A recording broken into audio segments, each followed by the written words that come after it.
এখানে দেখেন বলা হয়েছে সাহেবের নিকট পণ্য বিক্রয় 5,000 টাকা, এ জাবেদা করতে হবে। আর জাবেদা করতে হলে প্রথমে আমাদের পক্ষ বের করতে হবে। ঠিক এইভাবে কি করা হলো, বিক্রয় করা হলো, তাহলে বিক্রয় হিসাব একটি পক্ষ। আর কিসের মাধ্যমে বিক্রি করা হলো, নগদে না ধারে বলা নেই। তবে মনে রাখবেন যদি বিক্রয়ের সময় নাম উল্লেখ থাকে, যেমন এখানে নাম আছে সাহেবের, এইরকম যদি নাম উল্লেখ থাকে আর সেই ক্ষেত্রে নগদ কিংবা ধারে কথা যদি উল্লেখ না থাকে তাহলে বুঝে নিতে হবে ধারে।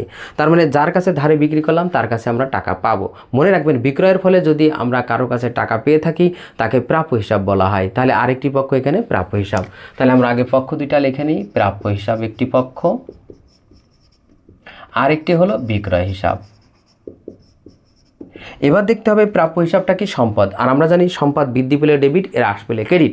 এই লেনদেনের ফলে আমাদের প্রাপ্য হিসাব সম্পদ বৃদ্ধি পাচ্ছে, তাই এখানে ডেবিট হবে 5,000 টাকা। আরেকটি পক্ষ বিক্রয় হিসাব, আর বিক্রয় হিসাব কি আয় হিসাব। আমরা জানি আয় বৃদ্ধি পেলে ক্রেডিট, হ্রাস পেলে ডেবিট। তো এখানে দেখেন বিক্রয়টা বৃদ্ধি পাচ্ছে, আর আমরা জানি আয় বৃদ্ধি পেলে ক্রেডিট, তাই এখানে আমাদের বিক্রয় হিসাব ক্রেডিট, টাকা হবে 5,000 টাকা।